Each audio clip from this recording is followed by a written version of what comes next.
কালকে রাত্রিরে তো বোন এসেছে, বড় কুটুম। আর তারপর আমরা সবাই একসঙ্গে, মানে 8 জন একসঙ্গে না থাকলে ঠিক মানে হয় না। হ্যাঁ, একসঙ্গে না থাকলে ভালো লাগে না। তাই বোন রাত্রিবেলা অনেকটা রাত্রি ফোন করে বাপিকে বলছে তোমরাও চলে এসো কালকে সকালবেলা। বাপি তো কিছুতেই আসবে না, মাও আসতে চায় না, বলে কিনা না আসতেই হবে, মানে নাছোড় বান্দা। তো এসে সকাল থেকে আমি যেগুলো যা রান্না করবার একটু আধটু করে নিয়েছি, আর এখন দুটো তরকারি মায়ের দায়িত্ব দিয়েছি। মা একটা তরকারি করে ফেলেছে, আর এখন হচ্ছে উচ্ছে আলু ভাজা, তাই তো মা? হ্যাঁ, উচ্ছে আলু ভাজা করছে, এটাই বড় রান্না, ওইটা মা করছে।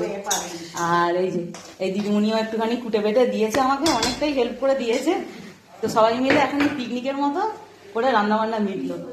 আর এখন এই 1 দিন 2 দিন এরকম করেই চলবে, তারপরে আবার এরকম ব্যাপার। তো সকাল সকাল রান্নাও হয়ে গেছে, এবারে খালি খাওয়ার অপেক্ষা, তাই তো? গ্যাস আমার হয়ে গেলে তুমি চাপা দিয়ে দেবে খালি, ঠিক আছে? চলো, এখন আবার কি এনেছে দেখি। বাজার টাজার করে নিয়ে এসেছে আমার কর্তামশাই, আবার ওইগুলো ধুয়ে রাখি, ওগুলো বিকেলের জন্য।